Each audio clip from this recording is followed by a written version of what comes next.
Hi, my name is Robin Palmer Burton, and I'm the pastor at the Highlands Presbyterian Church in Long Valley. I wanted to thank you for giving me the privilege of representing the Highlands Presbyterian General Assembly. I served on the General Assembly Procedures Committee. Our first task was whether or not to recommend that the next General Assembly be in Milwaukee. You would think that would be an easy task, but 2 hours later, worth of discussion, it finally passed by one vote. You see, many people were concerned about having the committee meetings on Zoom. It was sometimes difficult to have the discussions that we needed to have, and also sometimes the Zoom links weren't working well coming out of General Assembly.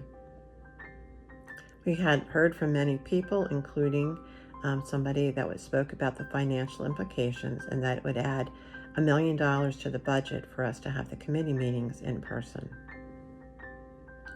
We also worked on a 90-page document where they were revising the General Assembly procedures. It was time to update it.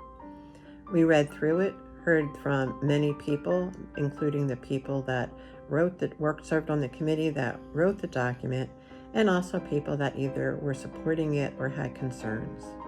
It took us pretty much 2 full days to work through the document, and we were the last committee that finished on Thursday night at 11:12 p.m.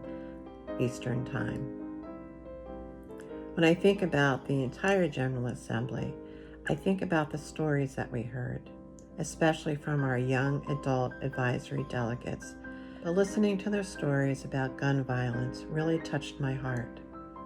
Listening to them saying that, some that had experienced it already in their schools, knew friends that had either been shot or killed, and talking about the drills that they had to do in case there was an active shooter in the schools.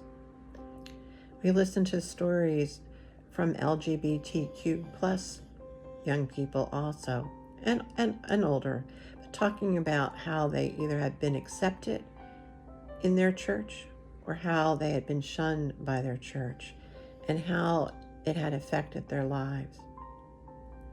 We listened to stories of Korean women, especially Korean women pastors, how they were not accepted in their congregations, not by usually the male Korean pastors, but often the other members in their church, male and female, and just some of the prejudice that they had faced. I also really appreciated our moderators, and for anyone who is interested in going to General Assembly, especially the next one, they will be the moderators for the next General Assembly. Because one of the things that we passed in the document that my committee worked on was that the moderators would be elected at the end of the General Assembly, not at the beginning. We had a lot of fun with them. They had a great sense of humor. I loved their pastoral experience and how they would just stop and pray, whether it was something that was happening in the world, pray about something at a moment in General Assembly. And they also knew when to be stern and to keep us in line. And so I think that you will truly appreciate them. And then many things that we worked on in the course of the week. Hopefully that you have read a lot about it in the many things that have been posted online. But we look forward to sharing more of those things with you as we meet together on the 25th, but also as we come up for the votes in our presbytery meetings in the future. Thank you again for your support along the way.